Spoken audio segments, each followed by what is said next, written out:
Deus, nosso amado Pai, nós te agradecemos porque o Senhor é um Deus fiel que demonstrou sua infinita graça e misericórdia em nos salvar. E nós nos reunimos neste local, ó Deus, para te exaltar, te engrandecer, te adorar e te agradecer por essa grandiosa salvação que o Senhor operou em nós. Temos um coração grato, temos um coração que reconhece o teu amor e a tua bondade sobre nós. E nós queremos dia após dia, ó Deus, te entregar a nossa vida, que é fruto da tua graça.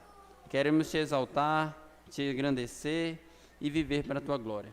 Clamamos, Senhor, que o Senhor fale conosco nesse momento, nos ajude, ó Deus, para que a tua palavra alcance o nosso coração, como diz a parábola do semeador, que não haja qualquer empecilho para que a tua palavra frutifique em nós.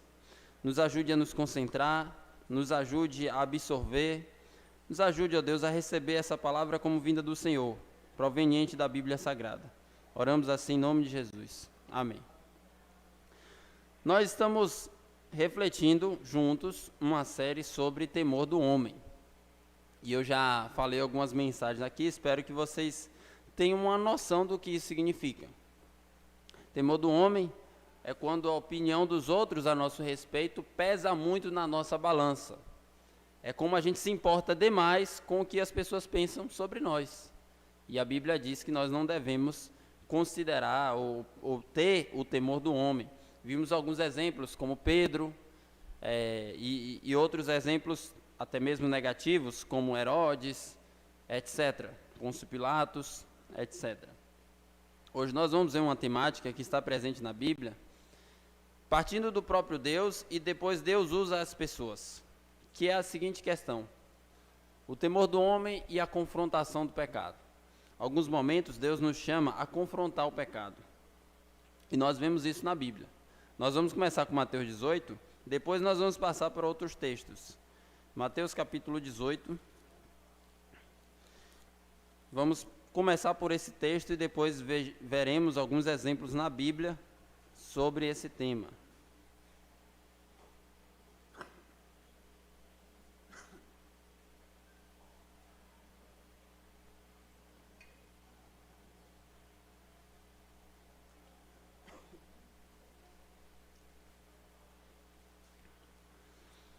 Mateus 18, versículo 15, diz assim: se teu irmão pecar contra ti, vai arguí-lo entre ti e ele só.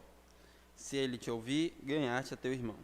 Se porém não te ouvir, toma ainda uma ou duas pessoas, para que pelo depoimento de 2 ou 3 testemunhas, toda a palavra se estabeleça. E se não os atender, diz-o a igreja, se recusar ouvir também a igreja, considera como gentil publicano. A ideia que eu quero destacar desse trecho em específico, depois veremos outros, é: Jesus fala, numa ocasião de pecado, o que é que se deve fazer? A confrontação. Com isso, eu quero destacar que, se é palavra de Jesus, é a obrigação dos seus servos obedecer. Não é algo opcional. Eu já citei aqui algumas vezes 2 Timóteo 3,16, que diz: toda a escritura é divinamente inspirada e proveitosa para instruir, retarguir, corrigir, repreender, para que o homem de Deus seja perfeito e perfeitamente habilitado para toda boa obra. Então aqui nós vemos que, às vezes, nos deparamos com o pecado e nós precisamos confrontar o pecado. É isso que nós estamos vendo aqui. Ainda há outro texto, em Efésios, capítulo 5, versículo 11.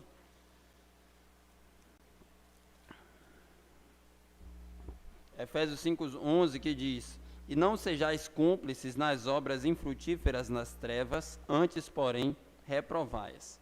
Então aqui Paulo está dizendo, existe um contexto de trevas, de pecado, vocês não podem ser cúmplices. Ser cúmplice é ser conveniente, é ser alguém que de alguma maneira ou colabora, ou participa, ou podemos dizer, é até omisso. Olha, eu sou indiferente, o que ele faz com a vida dele é com ele lá. E tem gente que pensa assim, bom, cada um é cada um vive por si. Isso é verdade até certo ponto, porque existem alguns limites e nós precisamos prestar contas à sociedade. Uma pessoa não pode fazer tudo o que quer, por exemplo, porque a sociedade impõe limites. E dentro da igreja, dentro do corpo de Cristo, existem os limites da palavra de Deus. E aqui nós estamos vendo que nós, cristãos, como luz, devemos incomodar as trevas, que é o pecado. Então a Bíblia faz diversas vezes essa analogia de luz e trevas. Lá em Mateus capítulo 5, verso 13 ao 16, Jesus diz: vós sois a luz do mundo. E a luz deve ser posta em local alto, para iluminar todo o ambiente. Acontece que a luz e as trevas não conseguem coexistir no mesmo lugar sob o mesmo aspecto. Por isso, onde há luz, as trevas se dissipam. A luz incomoda as trevas, porque quem vive nas trevas não quer ser descoberto. E aqui o que eu quero destacar, essa ideia central que vai passar por toda a nossa mensagem é: nós como cristãos que somos luz, devemos confrontar o que é trevas, que é o pecado. E aí nós vamos ver alguns exemplos de pessoas que nos mostram pela sua vida que fizeram de fato a vontade do Senhor, começando lá em 2º livro de Samuel, capítulo 11.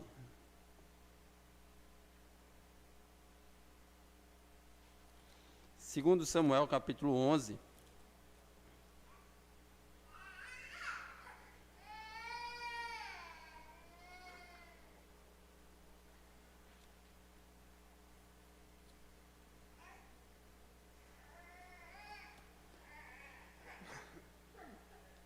É uma história bem significativa e marcante na Bíblia.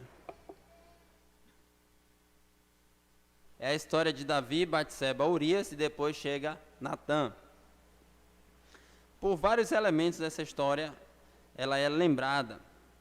Vamos no capítulo 11 do 2º livro de Samuel, versículo 1 diz: decorrido um ano, no tempo em que os reis costumavam sair para a guerra, enviou Davi a Joabe e seus servos, com ele e a todo Israel, que destruiu os filhos de Amon, e sitiaram a Rabá, porém Davi ficou em Jerusalém. Não sei se você já viu uma imagem ou um texto com a seguinte frase, o seguinte desafio: encontre o erro. Vamos lá, vou fazer esse desafio com vocês. Eu quero que vocês percebam alguma coisa aqui que está estranha. Versículo 1, eu vou ler novamente. Eu quero que vocês me digam qual é o erro que aqui está no versículo 1. O que é que está diferente, que não deveria estar assim? No decorrido ano, no tempo em que os reis costumavam sair para a guerra, enviou Davi a Joabe e seus servos, com ele e a todo Israel, que sitiaram os filhos de Amon, que destruíram os filhos de Amon e sitiaram a Rabá, porém Davi ficou em Jerusalém. Perceberam alguma coisa estranha, alguma coisa que não deveria estar como está? E Davi deveria estar onde? Na guerra, esse era o trabalho dele. No tempo em que os reis saíam para a guerra. Davi estava onde? Vão vocês aí, eu vou ficar aqui no meu castelo, que aqui está muito confortável. Foi isso que Davi fez. Aqui está narrando, o narrador é muito detalhista em descrever essas cenas para nós, e ele está mostrando como começou a queda de Davi. Davi deveria estar fazendo o exercício do seu trabalho, estava na ociosidade. Se ele estivesse na guerra, ele estava muito mais seguro entre as espadas do que no castelo entregue ao seu próprio coração. É isso que o autor está nos mostrando. Davi estava protegido por Deus entre as espadas, mas Davi teve uma das suas piores quedas quando estava na segurança do seu castelo, diante do seu coração pecaminoso e desesperadamente corrupto. Versículo 2. Uma tarde levantou-se Davi do seu leito e andava passeando no terraço da casa real. Daí viu uma mulher que estava tomando banho. Era ela muito formosa. Davi mandou perguntar quem era. Disseram-lhe: é Batseba, filha de Eliã, e mulher de Urias, o heteu. Então enviou Davi mensageiros que a trouxessem. Ela veio e ele se deitou com ela. Tendo ela se purificado da sua imundícia, voltou para a sua casa. A mulher concebeu e mandou dizer a Davi: estou grávida. Tudo narrado, tudo descrito, algumas informações aqui para nós. Importante dizer que Davi era um homem servo de Deus. Aqui está narrando uma queda de alguém que é temente a Deus. Poderíamos até dizer que era um homem perverso, mas a Bíblia nos diz com clareza que Davi é um homem temente a Deus. Só que aqui nós estamos aprendendo que até mesmo os servos de Deus caem terrivelmente no pecado.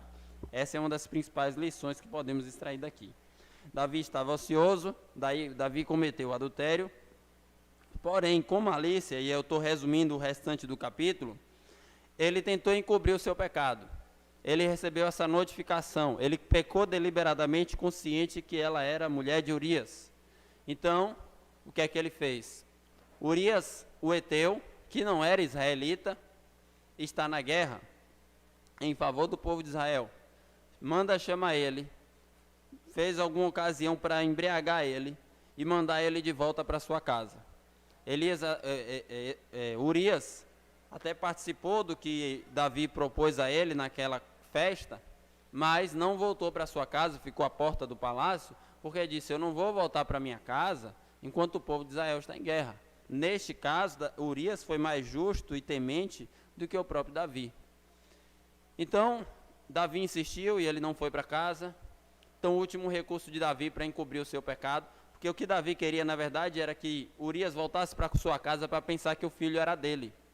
Ele queria encobrir a gravidez de Batseba, colocando nas contas do marido dela. Então, o último caso, para encobrir o seu pecado, o que é que ele fez? Bom, então eu vou fazer um assassinato planejado, premeditado. Eu vou colocar Urias na ponta da guerra, depois eu retiro o meu exército e deixo ele lá sozinho. Para quê? Para morrer. Então foi isso que Davi fez, e ele mandou mensagem para o seu general Joabe. Através de quem ele mandou a carta para Joabe?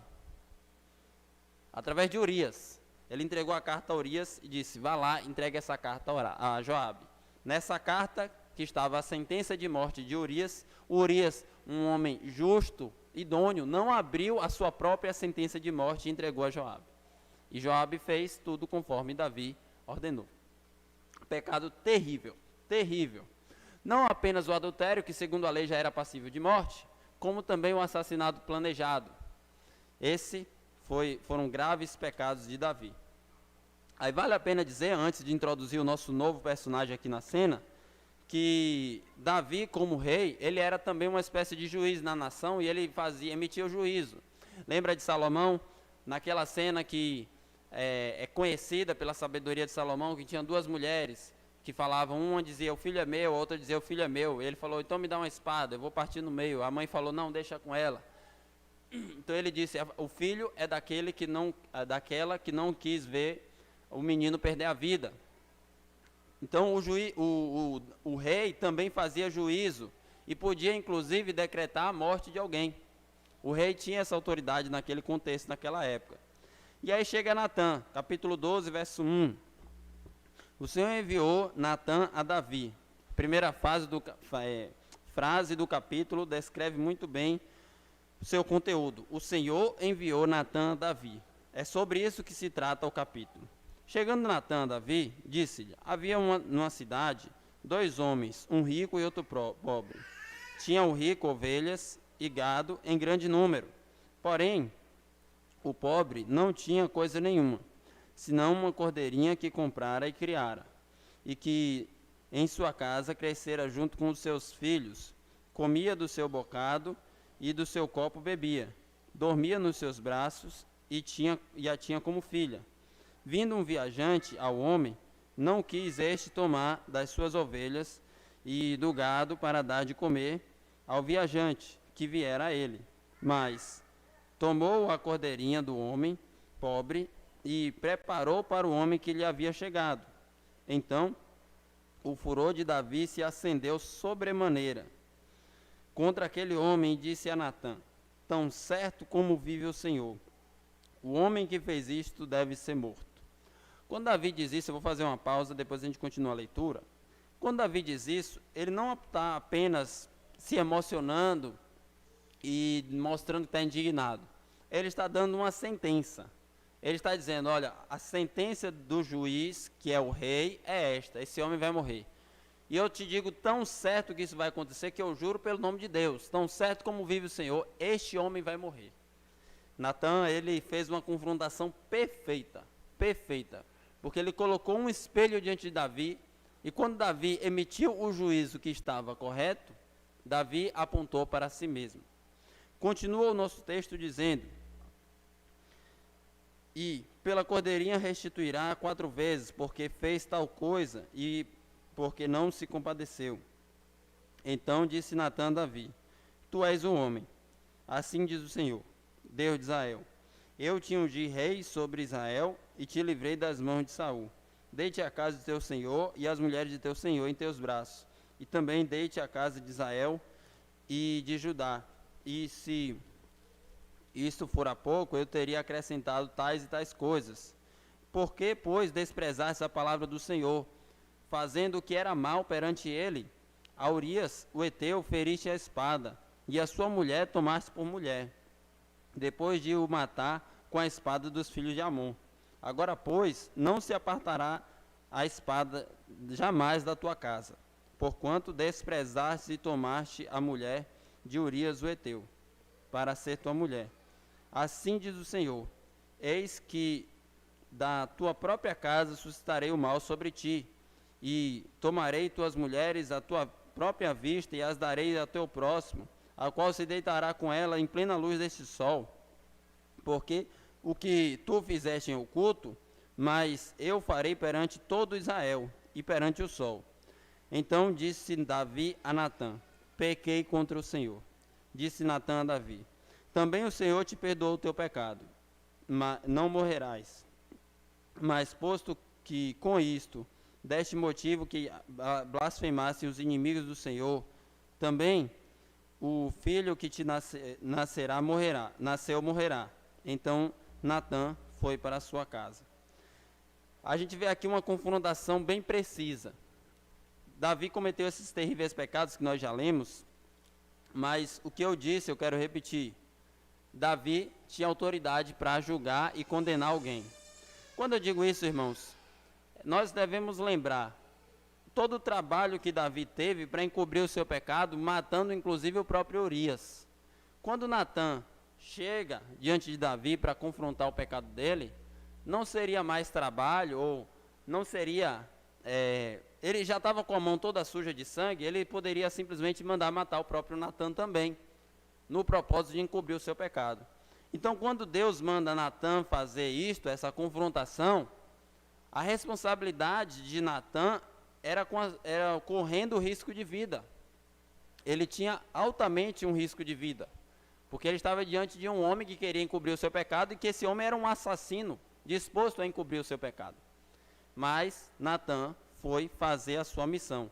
Por isso que eu chamei a atenção da primeira frase que diz, no capítulo 12, o Senhor enviou Natã a Davi. Então, nós vemos que Natã é um servo do Senhor que não temeu a opinião de Davi ou de qualquer outra pessoa. Não temeu em nada, e nem inclusive o que Davi iria fazer com ele. Ele foi lá cumprir a missão que Deus deu a ele. Davi, você pecou. O juízo de Davi, inclusive, foi correto. Esse homem é digno de morte. O problema é que Davi não conseguiu enxergar que aquele homem era ele mesmo. Na verdade, na analogia de Natã, o pecado era até menos grave, porque foi pego um animal, um cordeirinho, e a vida de um animal vale muito menos do que a vida de um ser humano. Nós sabemos disso, a Bíblia fala sobre isso. Então, nós vemos que Davi foi confrontado no seu pecado, e Natã teve a coragem dada por Deus para confrontar o pecado. Por que isso é relevante para nós? Porque nós vivemos em um mundo de pecado. Nós precisamos confrontar o pecado. Porque Deus, por vezes, nos chama a dizer: isso está errado. Seja na sua vizinhança, seja na sua empresa, seja em um trambique que acontece e querem te meter no meio. Você vai ser aquele que todo mundo está ganhando dinheiro, você vai dizer: não, não vou participar disso não. Isso está errado. Você, rapaz, você é besta, rapaz, um dinheiro fácil aqui para você. Vão até te chamar de bobo, porque você não quer participar daquilo. Mas você é aquele cara incômodo, aquela mulher que incomoda, por falar a verdade, por confrontar o pecado, e você não andar no caminho que a maré está levando todo mundo. Alguém pode dizer: mas todo mundo faz. Aí você lembra da frase que as mães dizem para os filhos: você não é todo mundo. Então, o que nós vemos é que, por vezes, Deus nos chama a confrontar o pecado, e nesse caso, confrontar o pecado de inclusive pessoas que podem gerar algum risco, até mesmo para nós, como foi o caso de Davi em relação a Natã. O mais importante é que Natã deixou muito claro: assim diz o Senhor. Não era uma mera palavra dele, não era uma mera questão pessoal de Natã com Davi. O que aconteceu aqui pela graça de Deus é que Davi era um servo do Senhor e abandonou o seu pecado, e ele reconheceu: pequei, me arrependo, e abandonou o seu pecado. Mas, apesar disso, Natan deixa muito claro que ele teria consequências e que Deus enviaria sentenças sobre ele por conta do seu pecado. Mas aprendemos com um exemplo positivo de coragem de Natan, de não temer a opinião das pessoas, de não temer o que vão falar sobre nós.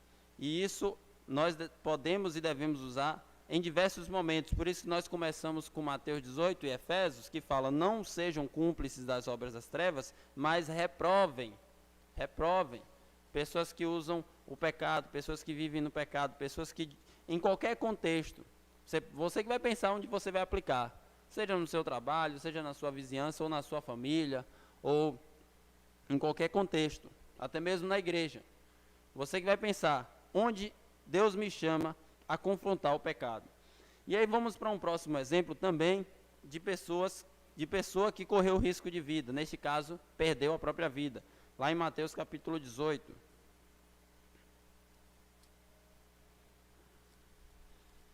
A Bíblia é muito transparente conosco, e quando ela nos chama a ter coragem para cumprir a vontade de Deus, ela nunca nos engana. Você pode perder a sua vida fazendo a vontade de Deus. E se assim for, que assim seja.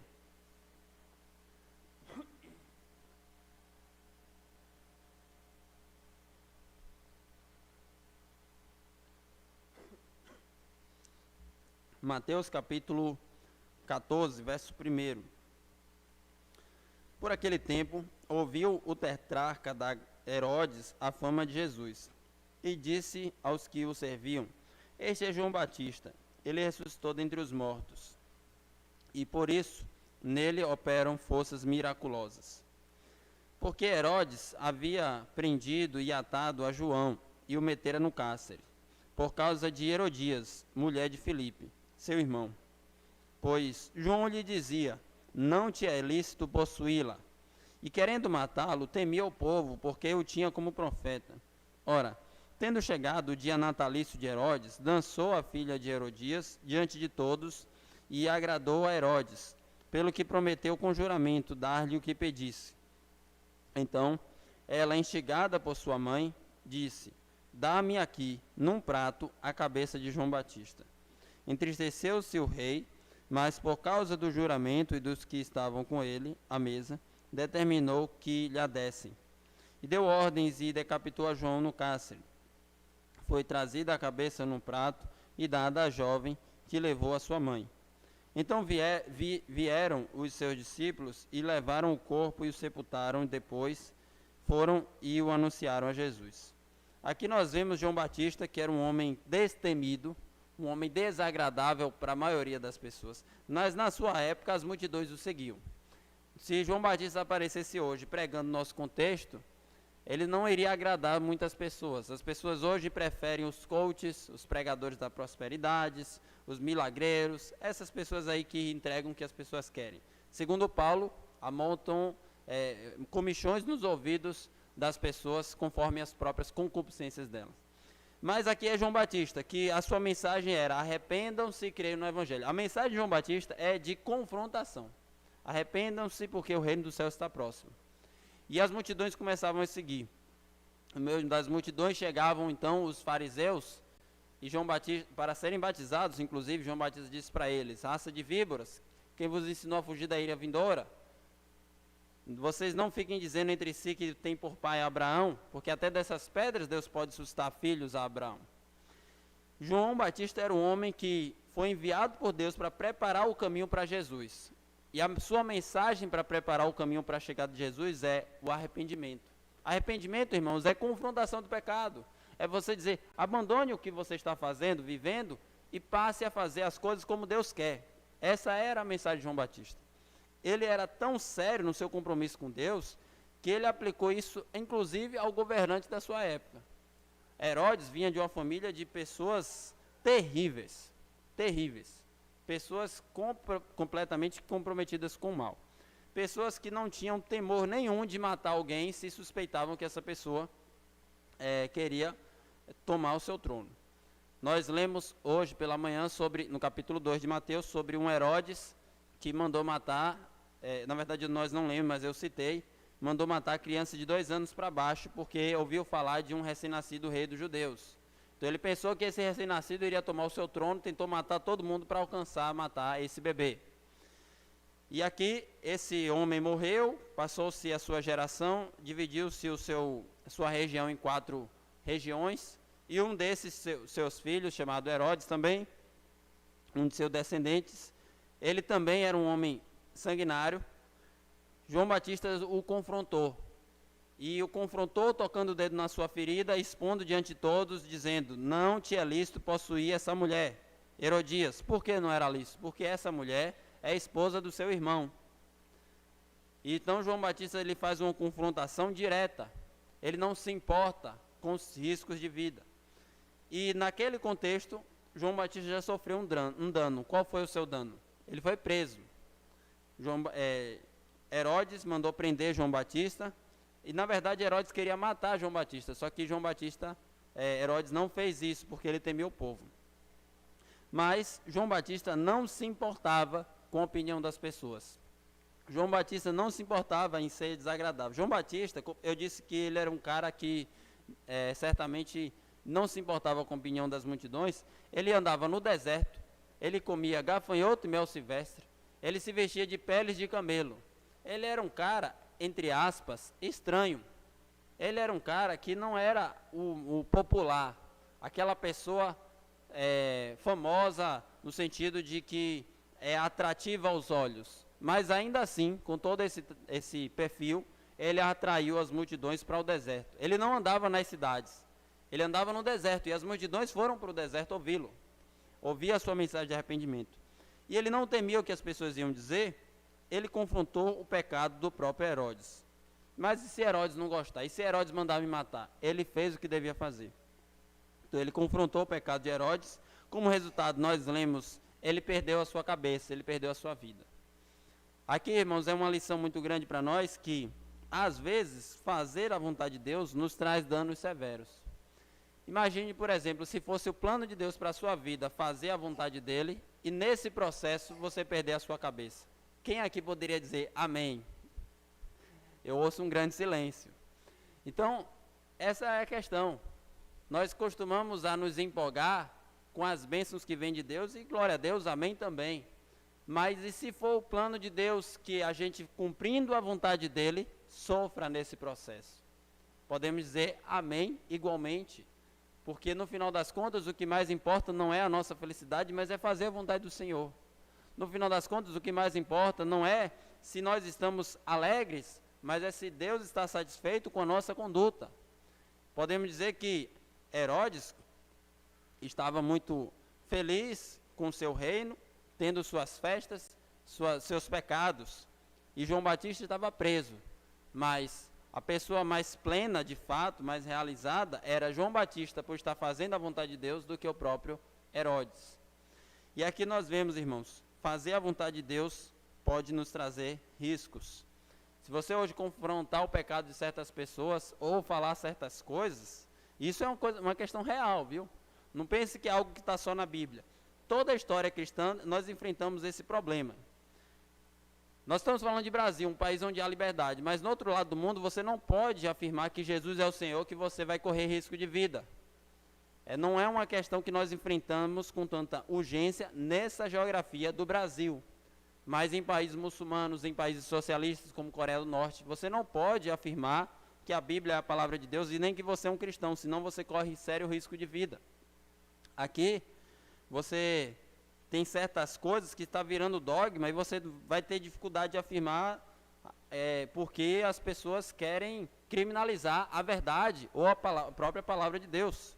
Hoje em dia, se você falar homem é homem, mulher é mulher, é transfobia. Você está ofendendo a comunidade LGBTQIA+, etc. Então, mas é a minha crença, é a minha fé. Se você falar, existe só um Deus verdadeiro, todos os outros são falsos, é racismo religioso, você está ofendendo as outras religiões. Mas é a minha crença. Então, é aquela questão, você falar a verdade e confrontar o pecado. Nessas duas afirmações eu confrontei a homossexualidade e a idolatria. Isso pode nos gerar custos. E a gente não pode se acovardar somos encorajados pela Bíblia a sempre falar a verdade, a sempre confrontar o pecado. Ah, mas e se eu for preso? Que seja, eu vou confrontar o pecado, porque assim Deus me chamou a fazer. E eu encontro na Bíblia o exemplo de Natã, o exemplo de Herodes, não, Deus é mais. O exemplo de João Batista e o exemplo de Paulo. Vamos agora a Gálatas, um texto que nós já lemos recentemente, mas é um texto bem significativo.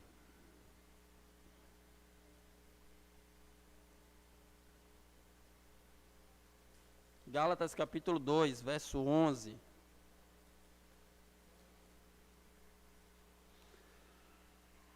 Em Natã, ele confrontou um servo de Deus. Isso pode acontecer conosco. Precisamos confrontar pessoas no meio do povo de Deus. Em João Batista, ele confrontou um governante ímpio. Nós podemos também ser chamados por Deus a confrontar pessoas que não são da igreja, mas estão vivendo de uma forma que desagrada a Deus. E lá em Gálatas, Paulo confronta um servo de Deus que é Pedro. Gálatas capítulo 2, verso 11.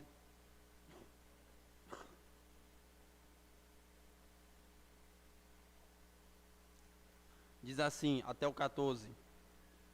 Quando, porém, Cefas, que é Pedro, veio a Antioquia, resisti-lhe face a face, porque se tornara repreensível. Com efeito, antes de chegarem alguns da parte de Tiago, comia com gentios. Quando, porém, chegaram, afastou-se e, por fim, veio apartar-se, temendo os da circuncisão. E também os demais judeus dissimularam com ele, a ponto de o próprio Barnabé ter se deixado levar pela dissimulação deles. Quando, porém, vi que não procedia corretamente, segundo a verdade do Evangelho, disse a Cefas, na presença de todos, se tu, sendo judeu, vive como gentio, e não como judeu, porque obriga os gentios a viverem como judeus. Aqui nós vemos uma cena bem tensa. Imagine no meio da igreja, um grupo, ali o pecado de hipocrisia, Pedro comendo com os gentios, daqui a pouco chega ali naquele momento de comunhão os judeus, ele se afasta e fica com um discurso que os gentios têm que seguir a lei, cumprir os rituais da lei, um discurso judaizante, um discurso que não é de acordo com a palavra de Deus.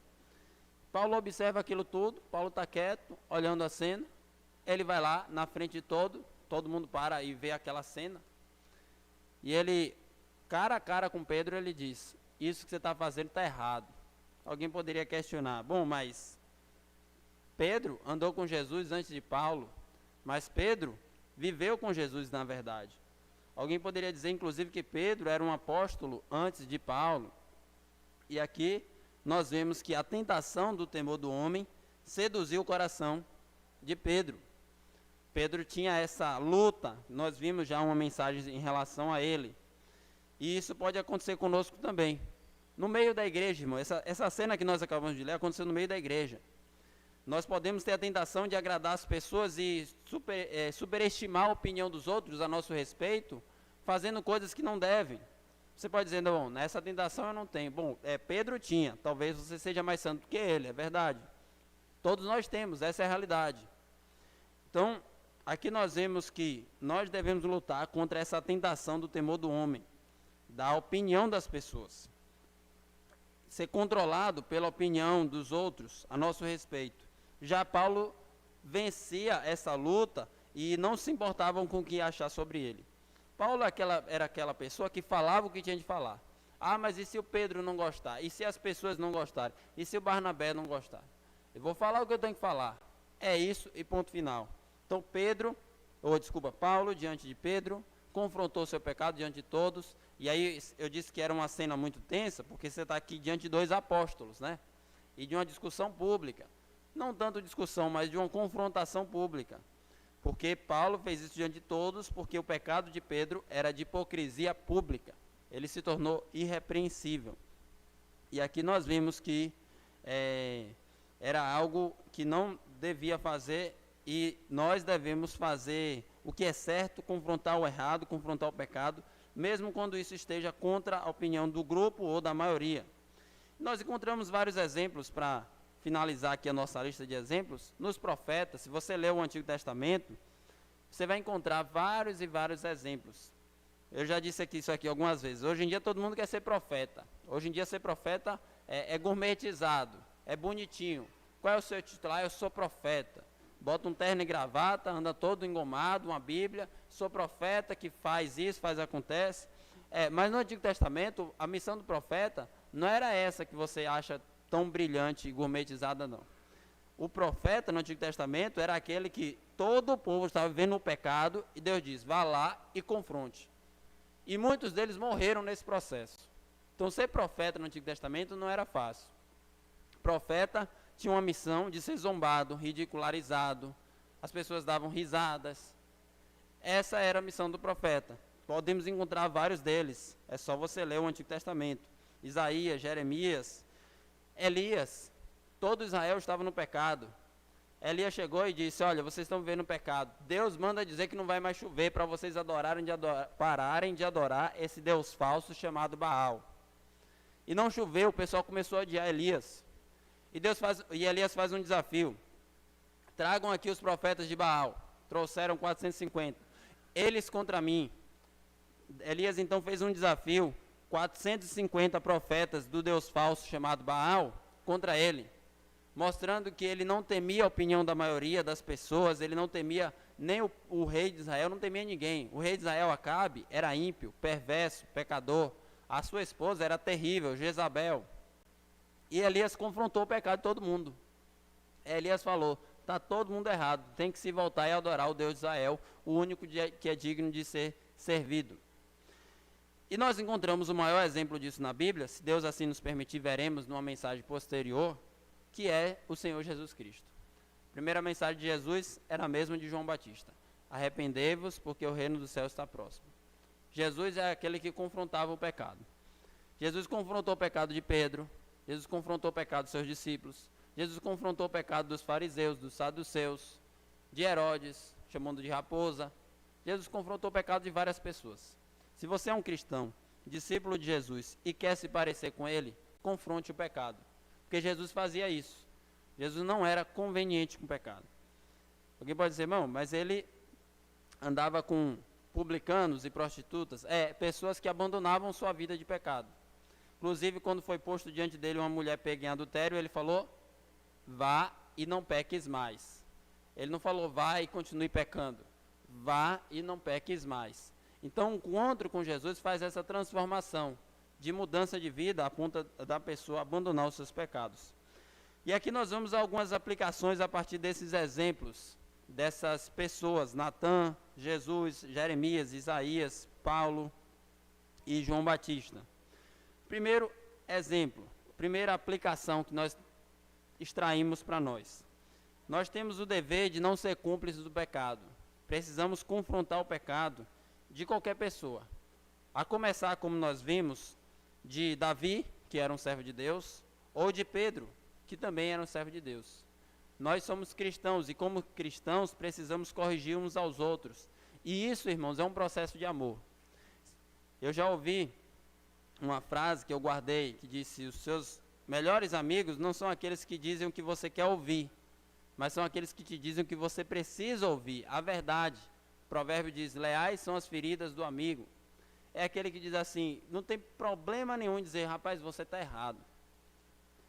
Cultivem amizades assim, que podem te dizer, você está errado, você precisa corrigir isso. Que pode dizer o que a maioria das pessoas não querem te dizer. Essas pessoas mantenha por perto, são seus amigos de verdade. Se essas pessoas vão te corrigir e você vai corrigi-las, a amizade deve ser assim. Nós cristãos devemos ter isso. Nós podemos e devemos ter isso. Afinal de contas, irmãos, nós somos falhos. Vocês vão encontrar falhas em mim, eu vou encontrar em vocês, nós vamos encontrar falhas uns nos outros. É um processo. Nós estamos sendo santificados por Deus. E nesse processo, nós não devemos ficar acanhados em dizer para as pessoas, abandone isso, está errado. Isso que você está fazendo, essa postura. Agora, não é meramente segundo os nossos conceitos. Lembra do que eu citei? Julgai segundo a reta justiça, não segundo a aparência. Isso está em João capítulo 7, 24. Um problema que corre é as pessoas julgando segundo a aparência, segundo seus conceitos, seus valores. Isso Jesus não tolera. Esse era o problema dos fariseus, que impunham fardos pesados sobre as pessoas que eles mesmos inventaram. Jesus não tolera esse tipo de coisa. Julgue e avalie as pessoas segundo a palavra de Deus.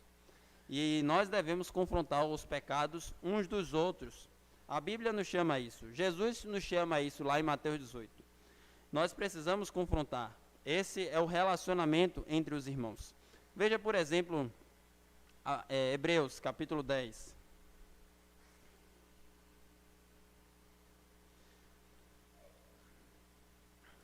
Você lembra daquele texto que você fala para a pessoa que está deixando de vir para a igreja? Qual é o texto? Uma pessoa que está deixando de vir para a igreja, você cita qual o texto?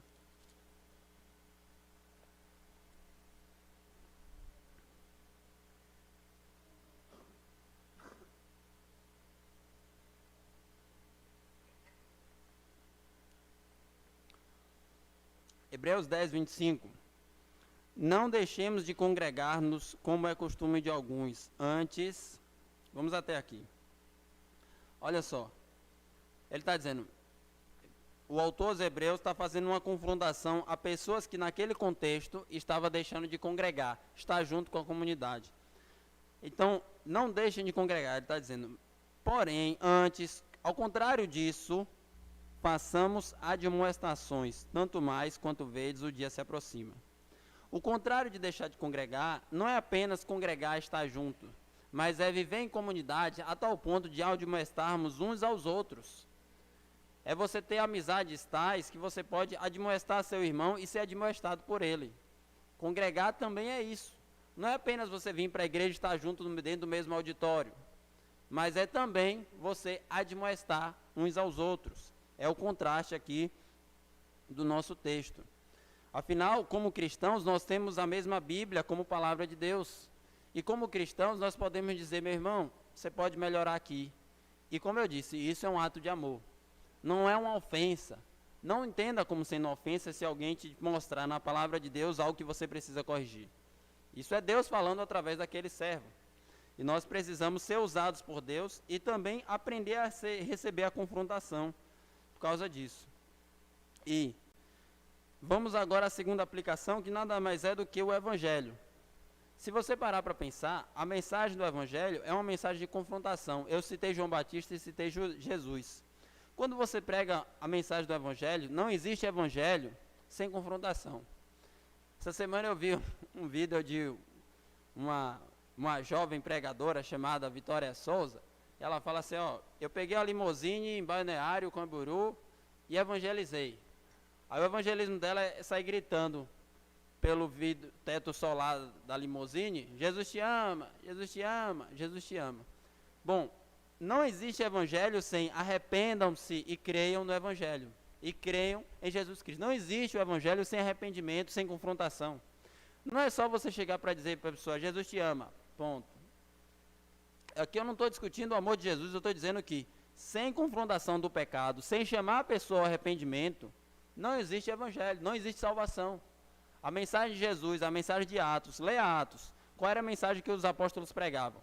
Se arrependam e creiam em Jesus. Leia o evangelho, o que é que Jesus pregava? Se arrependam. João Batista pregava o quê? Se arrependam. Então, se nós queremos pregar o evangelho para as pessoas, que é um mandamento de Jesus e de fazer discípulos, nós precisamos pregar o evangelho que fala do arrependimento. Nós precisamos levar essa mensagem para as pessoas. O que é isso, meus irmãos? Confrontar o pecado. É você conversar com as pessoas, em amor, obviamente, mas dizer, se Deus te ordena, em nome de Deus, 2 Coríntios capítulo 5 diz que somos embaixadores. Deus te ordena que você abandone seus pecados. Deus te ordena que você abandone seus pecados e passe a viver para a glória dele. Porque esses seus pecados vão te conduzir ao juízo final, numa situação muito desfavorável. Então, nós precisamos não temer aos homens. Mas se eu disser isso, a pessoa não vai gostar, eu vou perder a amizade. É melhor você conquistar o favor de Deus do que as amizades dos homens. Nas palavras de Pedro, né? Pedro, lá em Atos, ele foi proibido de pegar essa mensagem. E ele disse, antes importa agradar a Deus do que aos homens. Vocês podem fazer o que quiser, eu vou continuar pregando. Então, se nós vamos temer aos homens, vamos deixar de pregar o evangelho. Mas se não vamos temer aos homens, vamos pregar o evangelho e confrontar o pecado. Então essa aplicação nos mostra quão prático é a questão da confrontação do pecado. Você pode dizer, não, mas isso é para outras pessoas, para mim não. É para todo mundo, porque a mensagem para fazer discípulos é para você também. Lá em Marcos diz, ide pregar o evangelho a toda criatura. Então, para você pregar o evangelho, que é um mandamento de Jesus, você necessariamente precisa confrontar o pecado. Você não tem como se despedir de uma pessoa sem falar de arrependimento e dizer que pregou o evangelho. Se você não falou do arrependimento e da fé em Jesus, você não pregou o evangelho. Então, para você pregar o evangelho, você precisa dizer, se arrependa do seu pecado e tenha fé em Jesus Cristo, que somente Ele pode te salvar. Essa é a mensagem da salvação que nós devemos pregar. E ainda, lá em Mateus, capítulo 5, verso 13 ao 16, diz, vós sois a luz do mundo. A luz incomoda as trevas. O mundo vive em trevas. A Bíblia diz isso em vários contextos. Efésios 6, 1 João também diz isso. O mundo jaz maligno, vive em trevas. A sua vida deve incomodar, pela diferença, as pessoas que não servem a Deus. As pessoas devem olhar a sua honestidade e aquilo deve confrontar a própria desonestidade da sua vida, da vida delas, no caso. A pessoa deve olhar a sua fidelidade ao casamento, à família, e deve incomodar a infidelidade dessas pessoas no casamento, na família. A pessoa deve olhar como você busca agradar a Deus, e isso deve incomodar os padrões morais dela. Então a sua vida como luz deve incomodar as trevas. Primeiro pelo testemunho, depois pelas suas palavras também. As suas palavras devem confirmar a verdade. Então nós devemos sim confrontar o pecado, porque o nosso chamado é a isso. É dizer para as pessoas que como luz, elas estão no pecado e certamente não vão gostar. Aqui eu não estou enganando nem iludindo ninguém, dizendo que as pessoas vão te receber com flores quando você falar para elas se arrependerem. Não, não vão. Não vão. O João Batista foi recebido pelo Herodes com uma cadeia e depois com uma bandeja para pôr a sua cabeça. Então, aqui nós vemos que nós somos chamados por Deus para incomodar, para ser desagradáveis, mas no bom sentido, irmãos. Eu estou falando que, pelo bom testemunho e pela palavra de Deus, pela pregação do Evangelho, as pessoas não vão gostar quando nós falarmos de arrependimento e de vida de santidade. Isso acontecia na Bíblia, isso aconteceu com Jesus. Ou você acha que Jesus foi crucificado à toa? As pessoas ficaram incomodadas com aquele testemunho. Isso aconteceu em diversos contextos. Toda vez que você olhar na Bíblia o servo de Deus, leia, por exemplo, Hebreus capítulo 11, a galeria da fé. Desde Abel, que incomodou seu irmão Caim. Inclusive, já que estamos falando de Hebreus 11, abra comigo lá, Hebreus 11, verso 4.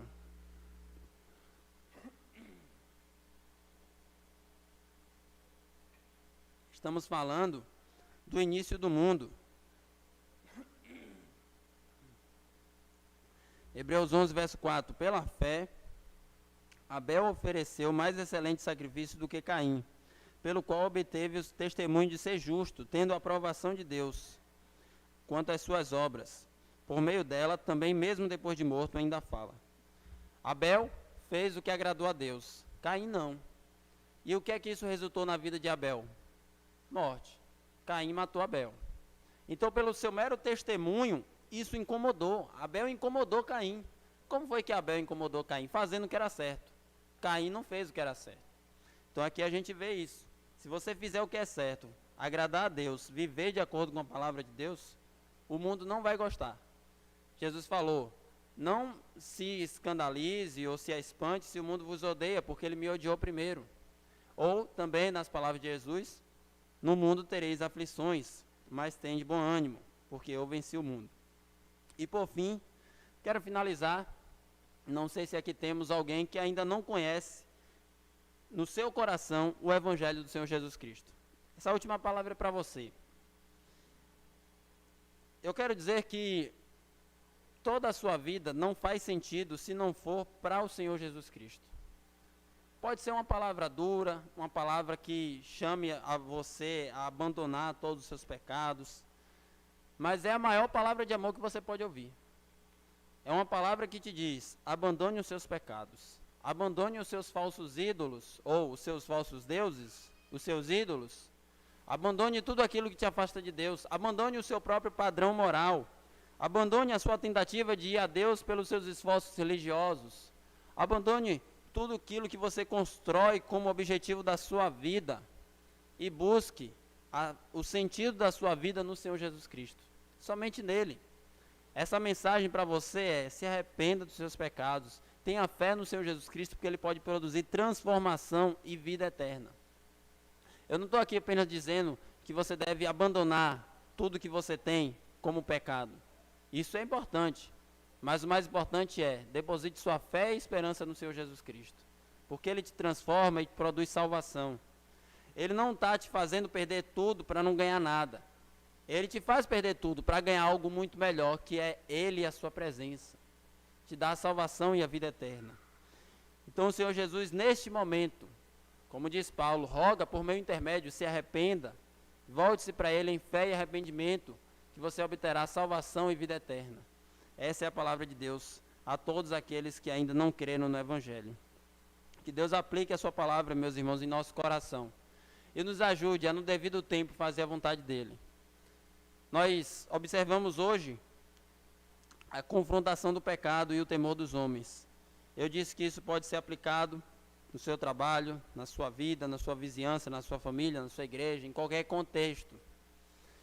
E Deus vai te lembrar dessa mensagem em algum momento. Talvez você esteja lá no seu trabalho e haja alguma ocasião de desonestidade, você precisa dizer: isso está errado. E se isso custar o seu emprego? O que você vai fazer? É melhor ficar calado, ser conveniente, para não perder o emprego? Afinal, você tem uma família para sustentar? Ou fazer o que é correto de acordo com a palavra de Deus? Eu não sei quando Deus vai querer que você confronte o pecado. Mas isso acontece constantemente. Pode ser com um amigo próximo, um irmão na fé. Alguém que te diga: olha, você pode melhorar nisso aqui. Lembre-se, isso é um gesto de amor. Eu já ouvi confrontações assim e agradeço. E eu já fiz confrontações assim. Nem sempre fui bem recebido, outras vezes fui bem recebido. Mas o que mais importa não é se a pessoa nos recebe bem ou mal, mas é, em primeiro lugar, sempre agradar ao Senhor.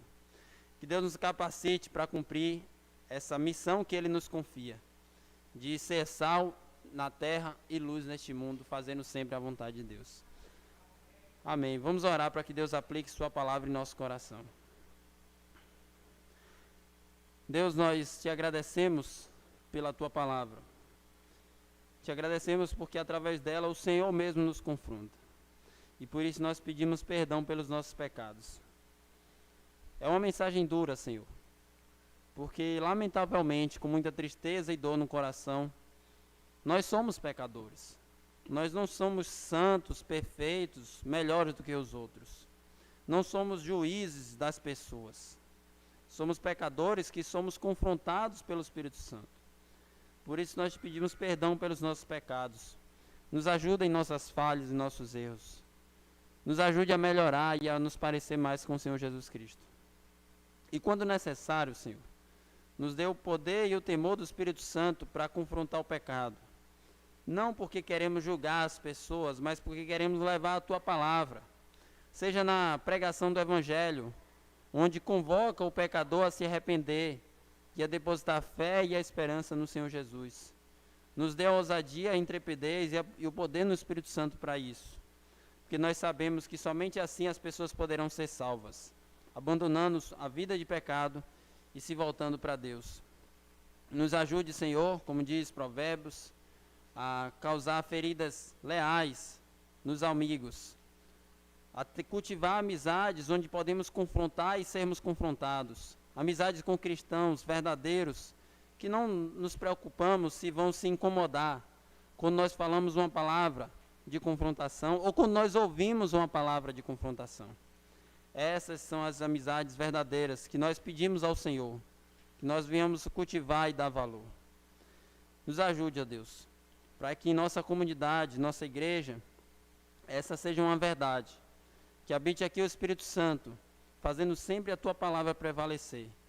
Não de acordo com os nossos padrões ou vontades, mas que a tua palavra venha sempre reinar.